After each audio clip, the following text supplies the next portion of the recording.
been a hot minute. Gotta have that drink, you know how it is. That's good stuff. I don't know what I did this time, but this is a good drink. Okay. Well, as you can see, I decided to switch things up this time around. Shadow of the Colossus is wonderful, but you know, I was thinking maybe it might be nice to have something a little more... Well, just spice it up. Can you all hear me okay? Is it a tad bit too loud compared to me? Alright, here's what we're going to do in that case. We are going to go to here, and we're going to turn down... Isn't there just like a master volume? Well, we'll just turn everything down in general. How's that? Is that better? Does that sound a little bit better?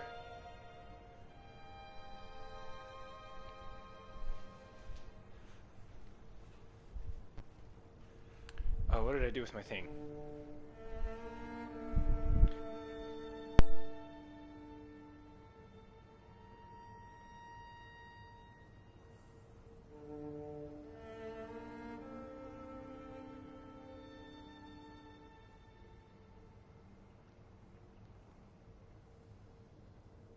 Okay, I guess we'll just use a spoon. Well, so I've got exactly one actual person watching me. And then I'm also watching myself. So that second person isn't actually a second person. And here I thought everybody else was going to jump on and listen.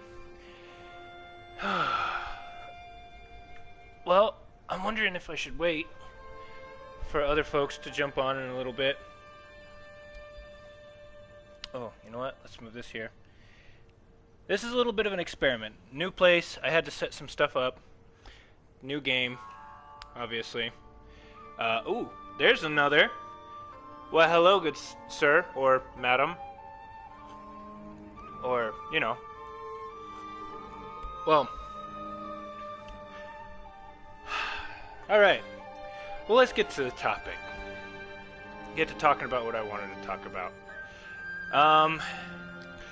So as you lovely viewers might know, hello Tweaky, or Brian's coworker.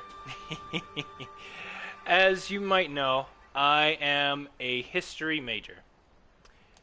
And specifically my emphasis, my focus is on Japan. And by extension, no, I am not, Shane. And by extension, East Asia in general. One of the classes I'm taking right now is called History of Pre-Modern Korea, which is something that is...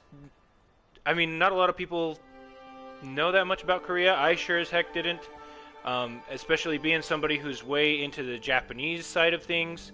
Korea was... I mean, I took Taekwondo when I was a little kid, but I wasn't really into Korean culture or anything.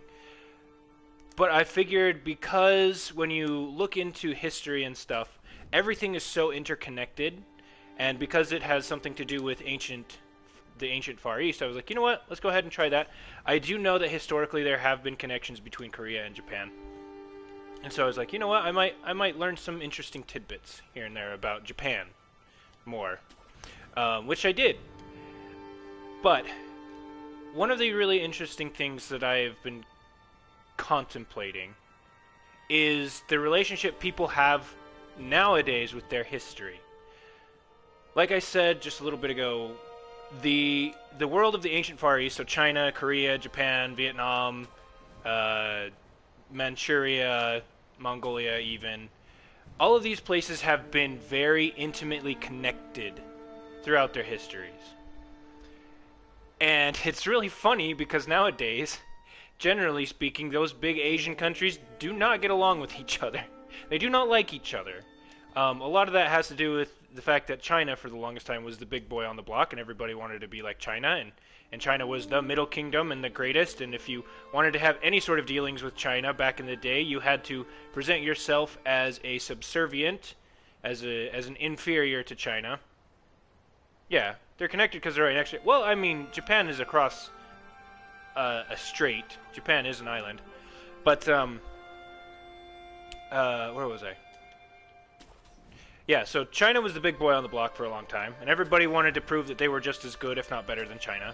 And then modernization happened, and Japan came into power, and they had that whole let's conquer the entire Pacific and all of the greater East Asia area, and they weren't exactly nice about it either. Um, so that leaves a lot of bad blood, historically speaking, um, amidst some of these Far East Asian countries, yeah? So I find it really interesting that when I'm learning about ancient Korea, and we're talking about the Three Kingdoms period, there was a period in Korean history when there were three big kingdoms. There was Goguryeo in the north, Shilla in the east, and Paekche in the west, in the southwest. And for whatever reason, Paekche actually had a very strong connection with ancient Japan. And I'm actually going to be writing a paper on this in my Korean history class, exploring the political, social, and cultural relationship that these two big kingdoms had. And it's very interesting. I mean, we already know that they have a connection, but where this gets controversial is the fact that in Japan, you have these big tombs. They're called kofun. They were around since even before. Right about that and how it compares to Dark Souls. No, unfortunately, Dark Souls is not going to be a part of this. It doesn't have anything to do with Korea. But anyway, so there are these big tombs called kofun, and they were built before Japan had any written records. They stopped making kofun, they stopped making these big tombs before Japan got the ability to write, before writing was widespread, let's say. And nobody's touched these tombs. They haven't been grave robbed like the pyramids in Egypt and whatnot. And so you'd think that archaeologists and scholars and academics and the governments, the Japanese government, would be all over. Hey, let's unearth these tombs. Let's go see what's inside there. Let's understand our history and the ancient cultures and stuff. And they won't. They absolutely refuse. The Japanese government refuses to let anybody go in and excavate these and figure out what's inside them.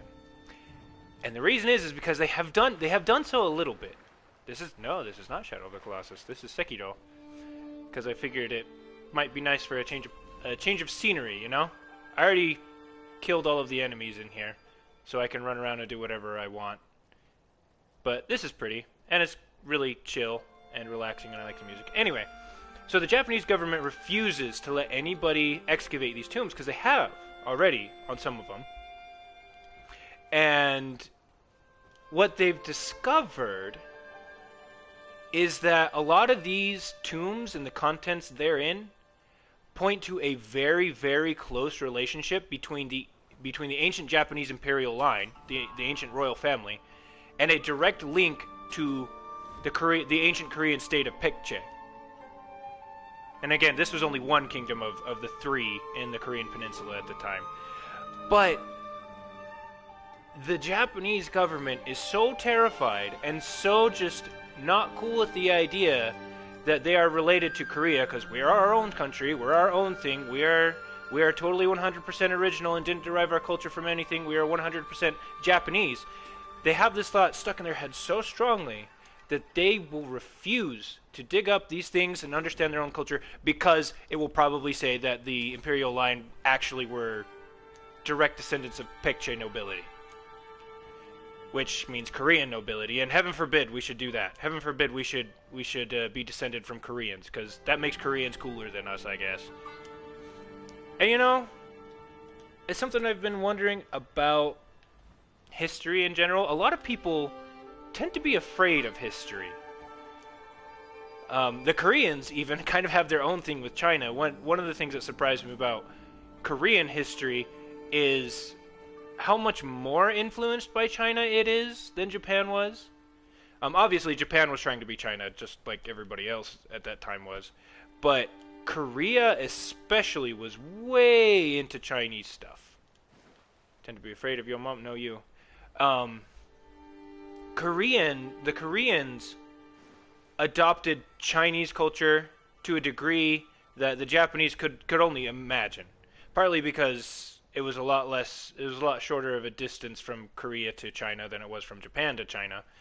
And as such, you know, it was easier for them to go to China and take like the civil service exam. It was easier for them to go study under Chinese Buddhist monks and bring back all that culture and the knowledge and whatnot.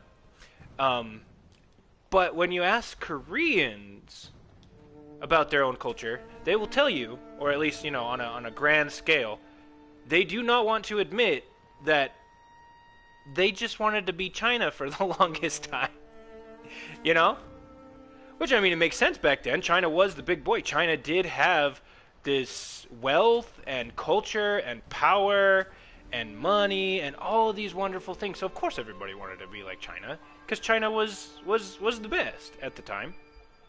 But heaven forbid that we should admit that China was freaking amazing and that we all wanted to be like China, because that means we didn't want to be Koreans. And that's just not okay.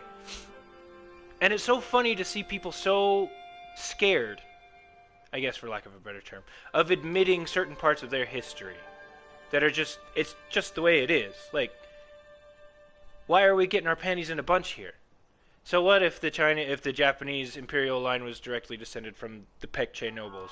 So what if most of Korean culture is directly taken from Chinese culture? I mean, it's still Japan. I still want to know more about Japanese culture than I do Chinese culture, because there are little snippets of originality in Japanese culture. There are little snippets of originality in Korean culture. But we also have to acknowledge the parts of it that are derivative, that do come from other places. We have to acknowledge that everybody did want to be like China. And I find this especially interesting considering that... I'm going to fall down. Another one of the classes I'm taking is American Indian history from the 1830s onward. Now, for those not well versed in American history, 1830, I think, was roughly the time that Andrew Jackson forcibly, Indian removal policy, that's what it was, where they moved all of the, I wonder how much was derived from Bryant, none of it, forcibly removing Native Americans west of the Mississippi so that, all the white settlers could colonize and settle that area. And then the 1930s onwards, it's just been one... Honestly, it's like, seriously? So we have the Indian removal, and they basically say, actually, let's go back. Let's go back to the beginning of American history, when the British come over, and they settle, and, they stake out little pieces of land, and there's some fights with Native Americans and whatnot, and whatever. And then eventually they keep pushing, and then eventually the British government goes, okay, Appalachian Mountains is the cutoff point. If you go farther than that, you cannot go farther than that. Everything west of the Appalachian Mountains is for the Indians. Leave them alone. And they force the Indians to sign this treaty. The Indians are like, okay, well, fine. As long as you leave us alone, I guess it's fine. And then revolution happens. America becomes its own country, yada, yada. And then Indian removal. And they're like, okay, well, how about we just push you a little west of the Mississippi and we'll leave you alone there. We'll leave you alone there, we promise. Okay? And the Indians, okay, fine, whatever. And then they do that, and then comes Indian removal. Then comes Oklahoma, which means, land of the red man, which was like a really big proto-reservation. They're like, okay, we're just going to take all the Indians and move them into Oklahoma, and then we'll leave them alone. That's your plan. You do whatever you want with it. It's fine. And the Indians are like, okay, well, this is kind of getting old, but okay, whatever, fine. Move them to Oklahoma. And then they go, you know what, actually, how about not Oklahoma? Let's do reservations. Oh, okay, whatever, fine. As long as you leave us alone, yes, we'll leave you alone. Okay. Reservations. And then they decide, you know what, reservations not working out. Let's do the Dawes Act, and we'll allot everybody specific parcels of land. And this is your land, and you have to own it. Oh, by the way, in the process of allotting land, that means any surplus land that was part of the reservation that isn't anymore, the government gets to keep. Also, you get the option to sell your parcel of land to us you need to, which, I mean, you're going to be poor because we put you on the worst pieces of land, so you probably are going to want to sell it to us anyway. So, yeah. And so it's just one thing after another. You're just like, oh my goodness. And you have the Indian wars of the 1860s, and stuff like Wounded Knee Massacre, and all these horrible, horrible things that happen. The U.S. has not been nice to Indians. I won't be honest. That being said, bringing it back to the bigger topic, some people are scared of that. They don't like the idea of admitting that maybe the U.S., America, done messed up when it comes to that. And a lot of people can admit that, but they also have to put a lot of qualifying statements after it, you know? Like, oh, well, but. And, you know, this is where things get really complicated. They done did bad. And there's other things. Again, the United States is the only country I know that kept institutionalized slavery. Because there's slavery and there's institutional slavery based on race. Institutionalized racial slavery, not a good thing. We don't like that. And especially when you start looking into the Reconstruction era and the failings that happened there. And you're just like, man, America, you done messed up. But the interesting thing is looking at the failures and accepting them, you know? Like, yes, the U.S. done messed up with institutional slavery and Native Americans. And something like Vietnam. Vietnam was kind of a big mess. But I still love America. I love being an American. I think it's wonderful. Yeah, we done messed up. That's okay. I can admit that. I can admit when I personally make a dum-dum. So, it always kind of fascinates me when people are so scared of acknowledging this. When Japan is so scared of finding proof that they are more derived from Korea than they want to admit. Or Korea admitting that they are more derived from China than they want to admit. Or China admitting that maybe their government's kind of repressive. And that maybe Tiananmen Square was kind of a horrible, horrible thing. Nobody wants to admit these things because they're scared of it. And it's like, look, just own up to it, man. Once you own up to a problem, you say, yes, that was a problem. That was my bad. And you're sincere about it. Sincere, honest acknowledgement. And then efforts to be better. That's how you get free of that crap. That's how you get past all of this. So when I do stupid things, the sooner you fess up to it and just own up to it and better it, the happier you'll be, man. You should be zen, man. Where do you think I picked this game this time? Teaching to be zen, man. So, oh, and another thing as far as pop culture, I'm sure everybody's heard about the movie Jojo Rabbit, which I haven't actually seen. But I got the gist of it, you know. There's a little kid who is in Nazi Germany at the end of Nazi Germany, and he has an imaginary friend called Adolf Hitler, who is, you know, Hitler. And apparently it's really funny and also kind of adorable, but it's got this, you know, it's Nazis, man. You got a little kid talking about how great Adolf Hitler is, and you're just like, oh. And this puts some people on edge, because, you know, Nazis, kind of synonymous with the army of the devil, to quote Yahtzee, talking about JRPGs and how you're all either fighting Satan or Hitler like there's any freaking difference. So it's a little jarring to see innocent German kids talking about how great Hitler is. But again, that's just indicative of the problem. So some people are just so scared of history. They're so scared of being confronted with the reality that they would rather just like, no, we don't want to deal with this. We don't want to talk about this. Don't want to do anything about this. This is horrible, and let's just ignore it and close our, you know, cover our ears and close our eyes and crouch down in a fetal position and just forget about it. But that is the wrong answer, I think. Because when you show how something as evil as, you know, Nazism or racism or genocide, you know, these ideas, examining how it can seep in to little innocent minds, or you know, just how you can gradually be pulled in by certain things and eventually find yourself at the forefront of a radical movement, that's important to understand. Because it's not like we as humans have changed very much over the thousands of years that we've been here. And so, what happened in Nazi Germany could happen again. Well, maybe. I mean, no, it could. It totally could happen again. So understanding how it worked then, understanding why would an entire country be charmed by a guy who wanted to murder every Jew that ever lived, you know? How did that happen? It's not like Germans were somehow predisposed to killing people any more so than anybody else was. So, it's important, especially, and I'm a little biased here because, again, I am a history major. It's important to understand how history worked so we can refrain from making the same mistakes. And like any problem, you got to understand that you have to admit that there was a problem first before you can fix it. And so it's a little frustrating to me, especially when it comes to like Japan, because I love Japan. I love Japanese culture, I love Japanese history. It's a little frustrating when the government and the people of Japan are just like, no, we don't want to know about our history because it tells us something we don't like.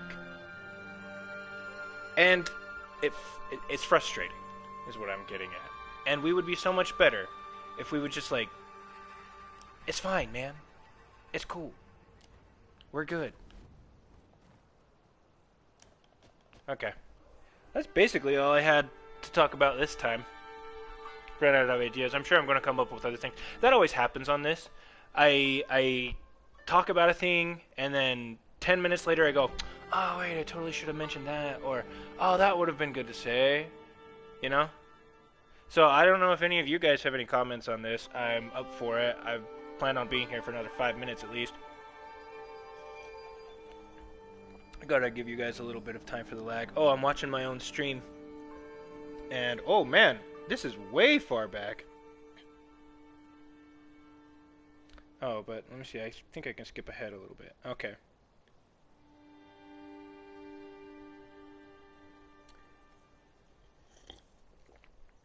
Yeah, Anson didn't come watch this stream, the putz. Not even talking to my family anymore. And the people who liked my post didn't come watch it either. What the heck? I don't know. I know Tuiki, because we had a brief discussion on the way back about Indians. Actually, that's what I want to do. I don't know, Tuiki, since you live here in Utah, you might do it, and you live up north. But maybe this summer I'm thinking of checking out, seeing if there are any Ute powwows. Because again, I have a little bit of Ute ancestry. My grandfather, whom we are going to go visit this summer down in Arizona, assuming we don't have a casualty of this massive pandemic, because my grandpa is very old and not doing so well. But my grandfather is quarter Native American, and looking into the history of it, before I would say he was Ute, but he's from the Uinta Ouray reservation up in northern Utah. And in that reservation, you have a bunch of different tribes. You've got Utes, you've got the Timpanogos Indians, who I guess are technically a separate tribe, but often get bundled in with Utes. You have the Shoshone, you have some Paiutes, you have a bunch of different tribes there. And so I don't know if my grandfather is actually a Ute. He might be something different. But I am very much considering either going up there or possibly down to the Navajo reservation in southern Utah and going to make some Indian friends. Because we had a presentation and this Navajo guy was like, yeah man, come hang out at the Navajo reservation or the powwows. There's this festival during the first week of September and it's way fun. And he specifically told me, he's like, dude, you should totally come. It would be way good. I'd be like, alright, I'll go make some Indian friends. As long as you guys are cool with having the pastiest, whitest guy you've ever met go down and hang out with you, I'll be down. It sounds like fun. I'll get a blanket. That'd be cool. A Navajo blanket. Ahem. Yes?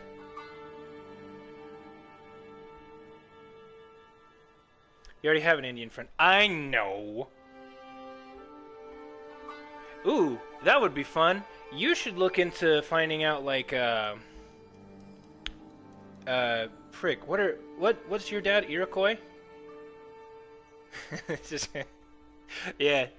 What is he, Iroquois again? I can't remember, but you should totally look into that. Cuz again, Southern Native Americans, that's the one thing a lot of people get wrong. Well, get wrong. And I mean, if you've never learned about it, of course you're going to make assumptions, but like the Native Americans in the northern Midwest, Ojibwe, okay, Ojibwe, but the Native Americans in the Northwest, the North Midwest, are not like the Native Americans in the Southwest. Like the Utes, from what I understand, had a lot in common with Plains Indians, so they lived in teepee-like structures, but not actually teepees, not quite the same. They rode horses a lot, but there were a lot of differences too, because on the plains, the plains are just flat. I don't know if you've ever been in the plains. I lived in eastern Wyoming. I've been on the plains, man.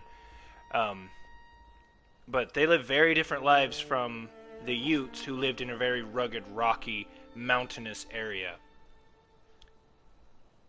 There were a lot of similarities between them, though. Apparently, I don't know. Part of the problem with studying Native Americans is because very little was written down, and the white settlers at the time didn't really care for understanding their culture. They were just like, well, our culture is better, obviously. We'll look at the roads and the cities and the guns and the technology and the wealth and the prosperity. Of course, our culture is better. They didn't bother to understand or write down or record Native American customs or culture or history. So a lot of it is speculation. Like one of the papers I'm writing about is exploring we're at 30 minutes. Well, I'll finish this. Is exploring the Utah Black Hawk War, as it's called. It was a conflict between Mormon pioneer settlers in Utah in the 1860s and a band of Ute Indians, and this like 4-year long conflict that was going on. Where is I going with this? I lost track of thought. But yeah, I'm studying this. Oh, so most of the records and stuff, well, almost all of the records are from white settlers. And so what I'm trying to do is I'm trying to analyze it and see if I can pick up on the reasons why the Indians felt so much like they should raid and attack, and trying to piece together things, but do it from more a Native American perspective. And that should be interesting. I found a little bit of stuff in there already just from this one book, but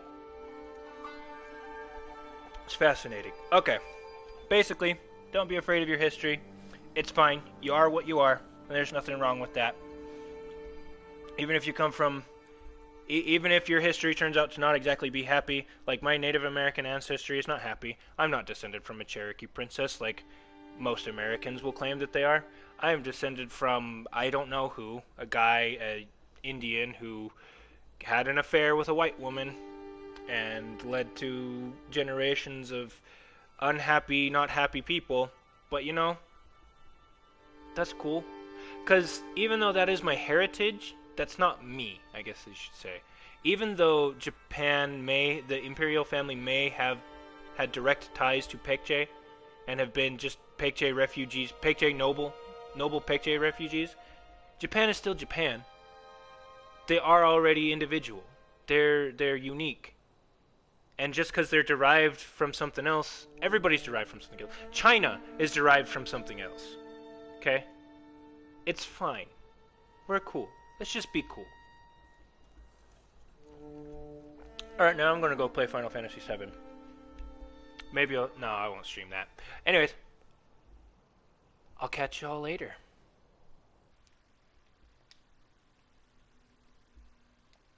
No, not that! I forgot the buttons to push! Well, this is awkward. Bye!